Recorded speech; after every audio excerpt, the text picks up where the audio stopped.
Now, Senator Tom Cotton, a member of the Senate Intelligence Committee. He's also an Iraq and Afghanistan war veteran. Senator Cotton, great to see you tonight. Thank you for being here. Having served in Iraq and Afghanistan, and many of these documents were related to that war. Some of them had to do with the treatment of detainees.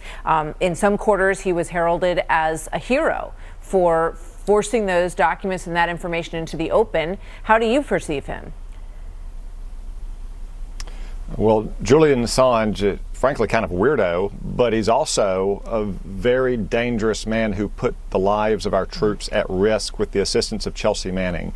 I heard some of those lawyers defending him, saying that this would be a blow to press freedom. It's important to know that he wasn't charged with leaking classified information. He was charged with a conspiracy to commit a computer crime, which was inducing Chelsea Manning into hacking in to those classified systems and then providing that information to him.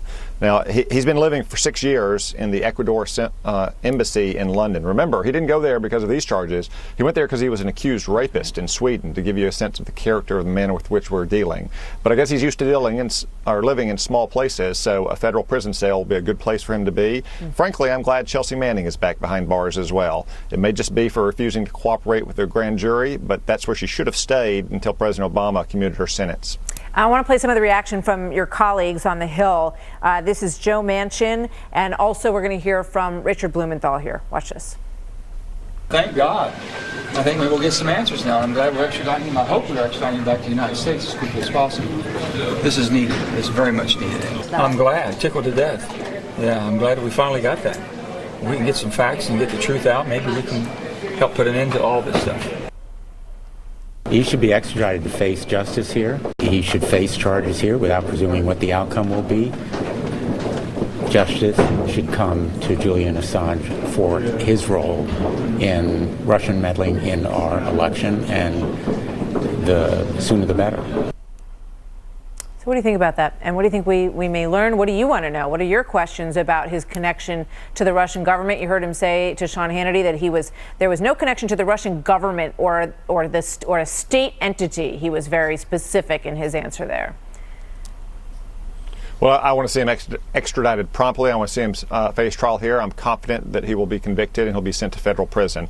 I want to commend the President and Secretary of State Pompeo and the Attorney General as well for working with the government of Great Britain and Ecuador to finally end the farce of Julian Assange hanging out in the Ecuadorian embassy in London for 6 years rather than facing justice. He has a lot to answer for in leaking highly classified military material, but also into the release of those emails that were hacked from the Democratic National Committee and senior Clinton officials as well.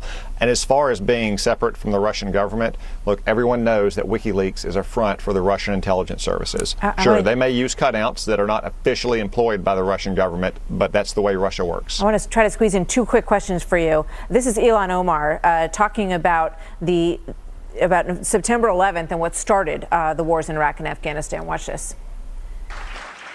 CARE was founded after 9/11 because they recognized that some people did something and that all of us were starting to lose access to our civil liberties. What's your reaction to that, Senator? Well, the something that happened was an attack on the American soil against the American people, in which 3,000 Americans died, and the people who did it were radical Muslim terrorists. Ilhan Omar was a refugee from Somalia.